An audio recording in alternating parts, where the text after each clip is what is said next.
যারা একদম অভাবের সংসারে বিলং করেন বা মধ্যবিত্ত সংসারে বিলং করেন তাদের জন্য কিন্তু আজকের ভিডিওটি। ঘরে বসে কাজের ফাঁকে শুধু কামিজ কাটিং ও সেলাই করে কিভাবে প্রতিদিন অনায়াসে 600 টাকা বা তার বেশি ইনকাম করা যায়, আজ ভিডিওতে একদম বাস্তব প্রমাণ সহ তোমাদেরকে দেখাবো। কাটিং শুদ্ধ সুন্দরভাবে কিন্তু ধাপে ধাপে তোমাদেরকে বুঝিয়ে দেবো। তাই যদি কেউ সেলাই করে ইনকাম করতে চাও তাহলে আজকের ভিডিওটা অবশ্যই পুরো দেখবে, কোনো রকম স্কিপ করবে না। তোমরা অনেকেই স্কিপ করে ভিডিও দেখো, তারপরে কমেন্টের মাধ্যমে অনেক প্রশ্ন করো, যে প্রশ্নের উত্তর কিন্তু আমি ভিডিওর মধ্যেই দিয়ে থাকি। হ্যালো এভরিওয়ান, আসসালামু আলাইকুম। কেমন আছো সবাই? আশা করব যে যেখান থেকে আমার ভিডিওটা দেখছো প্রত্যেকেই খুব ভালো আছো আর সুস্থ আছো। আমরাও কিন্তু বেশ ভালো আছি। তো চলো প্রথমে কামিজটা কিভাবে কাটিং করবে সেই বিষয়টা আগে তোমাদেরকে বুঝিয়ে দিই, তারপর বলছি 600 টাকা তোমরা প্রতিদিন কিভাবে রোজগার করবে। 600 টাকার বেশিও কিন্তু রোজগার করতে পারবে একদম সহজ নিয়মে, খুব সহজে। তোমরা যদি একটু চেষ্টা করো প্রত্যেকেই কিন্তু 600 টাকা ইনকাম করা কিছু ব্যাপার নয়, তার থেকে বেশিও ইনকাম করতে পারবে, এটা কিন্তু বারবার বলছি। তো দেখো, আমি যে এই আস্তরটা কিনেছিলাম, আমরা সবসময় কামিজ তৈরি করলে ভেতরে আস্তর দিই। এটাকে দেখো একটা সাইড করে কেটে মাপ অনুযায়ী কেটে এটাকে দু ভাঁজ করে নিয়েছি। দু ভাঁজ মানে আমাদের দুটো পাত, একটা সামনের পাত আর একটা হচ্ছে পিছনের পাত। তো দুটো পাতের জন্য আমি কিন্তু একেবারে দু ভাঁজ করে কেটে নিচ্ছি। এখানে দেখো আমরা মোহরার মাপ বের করছি।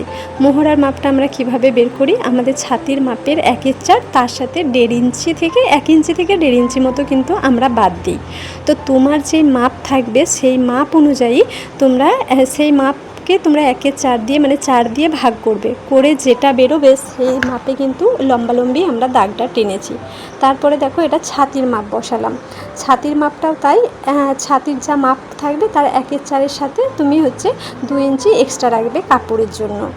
কোমরের মাপটাও কিন্তু দেখো আমি একইভাবে বসিয়ে নিলাম, এটা কিন্তু কোমরের মাপ বসালাম। ছাতির মাপের 1/4, তার সাথে 1.5 থেকে 2 ইঞ্চি আমরা এক্সট্রা রাখবো, যেটা হচ্ছে পরে যদি আমরা মোটা হয় তো খুলতে পারবো, সেই জন্য এক্সট্রা কাপড় কিন্তু থাকে।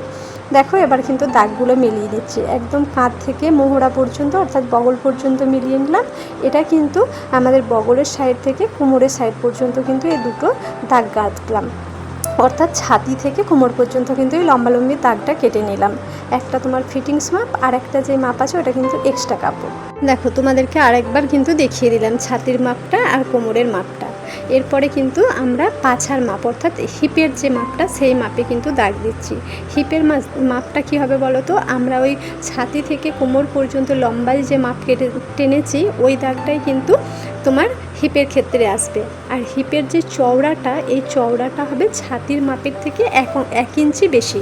তোমার ছাতির মাপ তুমি যত ইঞ্চিতেই দাগ দাও তার থেকে কিন্তু 1 ইঞ্চি বেশি দেওয়া হয়েছে। দেখো আমি যে জায়গাটা কাটছি ওই জায়গাটা একটু কিন্তু তেরচা রয়েছে, এই যে কোমরের কাজটা তার থেকে কিন্তু ওই দিকটা একটু বেশি আছে, এবং তোমার ছাতির থেকেও কিন্তু ওই নিচের সাইডটা দেখো বেশি আছে, কারণ ওই দিকে তোমাকে 1 ইঞ্চি আমাদের যে পাছাটা অর্থাৎ হিপটা হয় ওই হিপের কাছে কিন্তু 1 ইঞ্চি মতো আমাদেরকে বেশি রাখতে হবে। এবার এখানে দিচ্ছি মোহরার শেপ।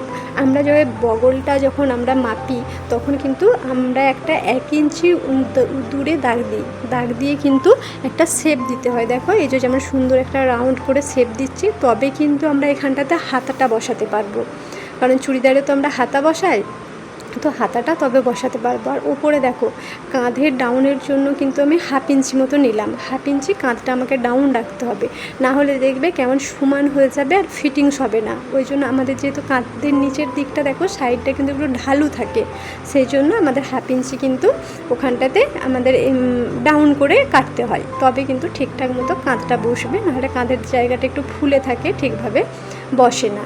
আর মোহরাটা তো দেখলে 1 ইঞ্চি দূরে দাগ দিয়ে কিন্তু ওখানেও একটা শেপ আমরা দিয়ে নিলাম। এবার দেখো এখানে যে ডাউনটা দিয়েছি এই ডাউনটা কিন্তু আমি সুন্দরভাবে কেটে নেব। এবার গলাটা কি করব বলো তো, আমরা গলার ডিপটা, গলা কিন্তু আমরা এখানে 2 ইঞ্চি রেখেছি, দেখো ডাউনটা দিয়েছি তার এই যে ওপরের দিকে দেখো যেখানটা আমি এবার কাটতে যাচ্ছি না, যেখানটা কাটছি ওখানটা কিন্তু আমি পুরোটা কিন্তু 1/2 ইঞ্চি ডাউন দিইনি, মানে ওখানটা গলার থাকবে, তো গলার জায়গাটা কিন্তু দিইনি, 2 ইঞ্চি ছেড়ে আমি ডাউনটা দিয়েছি। এবার গলার ডিপটা তোমরা কীরকম রাখবে, যে যেমন রাখতে চায় সে অনুযায়ী রাখবে। এটা দেখো আমি কিন্তু দুটো পার্ট কেটে নিয়েছি। আর এটা হলো কামিজের পিসটা দেখো দেখতে কি সুন্দর, তাই না? অসম্ভব সুন্দর কিন্তু পিসটা। তো এবার ওই আস্তরটা ফেলে আমরা কামিজটা কেটে নেব। যেহেতু আমি আস্তরটা অর্ধেক দিচ্ছি, ফুল দিইনি, সেই জন্য কিন্তু আস্তরের কাপড়টা ছোট তোমরা দেখেছো, কিন্তু মানে কামিজটা অর্থাৎ চুড়িদার যেটা তোমরা করবে ওটা কিন্তু তার মাপ অনুযায়ী করবে। আর আমি যে আস্তরটা দিয়েছি ওটা হাফ আস্তর, আমি কিন্তু ফুল আস্তর দিইনি, তাহলে আরও কিন্তু লেন্থটা লম্বা হতো। আমি যে চুড়িদারটা কাটিং করলাম এর কিন্তু লেন্থ আছে 40 ইঞ্চি। তো আমার কিন্তু ওই যে আস্তরটা তোমরা কাটতে দেখলে ওটা কিন্তু 40 ইঞ্চি নেই, ওটা কিন্তু আমি ওই 27 ইঞ্চি মতো রেখেছি, যেহেতু আমি অর্ধেক দিচ্ছি। আস্তর তো পুরো দেওয়ার প্রয়োজন নেই, তো তোমার কাস্টমার যেমন চাইবে সেই অনুযায়ী তোমাকে করতে হবে। কেউ যদি বলে পুরো দিতে তখন কিন্তু তোমাকে পুরোটাই দিতে হবে। আর এখানে দেখো ওই কামিজেরই আমরা কিন্তু পাজামাটা সেলাই করছি। এখানে কিন্তু আমি পাতিয়ালি পাজামা সেলাই করছি। পাজামাটা আমি কাটিং করে নিয়েছিলাম আগে, পাজামার কাটিংয়ের ভিডিওটা তোমাদেরকে দিইনি, যেহেতু এর আগে আমি একটা পাজামা কাটিংয়ের ভিডিও দিয়েছি পাতিয়ালি পাজামা, সেজন্য কিন্তু কাটিংটা দিইনি। এটা আমি পাজামাটা সেলাই করে নিচ্ছি। পাতিয়ালি পাজামার তো অনেকগুলো টুকরো হয়, 6টা টুকরো হয়, মানে তোমার কোমরের বেলটা বাদ দিয়ে 6টা টুকরো থাকে, তো সেটাকে কিন্তু আমি এখানে সুন্দরভাবে দেখো সেলাই করে নিচ্ছি। তাহলে কামিজ কাটিংটা তো তোমরা বুঝতে পারলে। এবার সেলাইয়ের বিষয়টা তোমাদেরকে বলি, যে সেলাই কিভাবে তোমরা করবে। সেলাই করার সময় কোন জায়গাগুলোতে বেশি নজর দিতে হবে। যখন তোমরা কামিজ সেলাই করবে তখন কিন্তু গলার ফিনিশিং, হাত জড়া, এগুলোর দিকে কিন্তু খুব ভালোভাবে তোমাদেরকে মানে নজর দিতে হবে। কারণ কি বলো তো, তোমার যদি কাজের ফিনিশিং ভালো হয় তবেই কিন্তু তোমার কাছে কাস্টমার কাজ করাবে, অন্যথা কিন্তু নয়। তোমাকে যে 600 টাকা দেবে সেটা কিন্তু এমনি এমনি দিয়ে দেবে না, তোমার কাজ ভালো হলে তবেই কিন্তু তুমি পারবে। সেই জন্য কাজের দিকে আমার সেলাইয়ের ফিনিশিং যাতে ভালো হয় সেজন্য আমাদেরকে কিন্তু খুব ধীরে ধীরে কাজ করতে হবে, আর সমস্ত কাজটা ভালো করে লক্ষ্য দিতে হবে। কোনো জায়গা যদি তোমার একটু ভুল হয়ে যায় তুমি সেখানে সেলাইটা আবার খুলে সেলাইটা করবে। প্রথম যখন কাজ করবে একটু প্রবলেম হবে, তখন কিন্তু এভাবেই তোমাদেরকে কাজ করতে হবে। এবার চলো তোমাদেরকে আসল কথাটা বলি, মানে খরচ ও লাভের সঠিক উপায়টা। তোমাদেরকে তো বললাম 600 টাকা রোজগার করবে, তো কিভাবে 600 টাকা করবে সেটা চলো বুঝিয়ে দিই। দেখো, একটা কামিজ তৈরি করতে কাপড় বা অন্যান্য যে সমস্ত খরচাগুলো হয়, ওই সুতো, এই সমস্ত জিনিসগুলো যেটা লাগে, এগুলো যদি তুমি পাইকারিতে কিনে নাও তাহলে কিন্তু তোমার 50 টাকায় হয়ে যাবে। একটা কামিজ তৈরি করতে গেলে তোমার খরচ লাগবে 50 টাকা। একটা সালোয়ার কামিজ যদি করো, সুতো আর আস্তর নিয়ে 50 টাকা খরচ।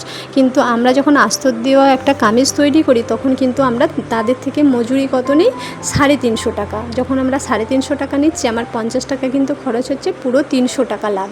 তাহলে আমরা যদি প্রতিদিন 2টো সালোয়ার কামিজ তৈরি করি তাহলে কিন্তু আমরা খুব সহজেই 600 টাকা কিন্তু রোজগার করে ফেলবো।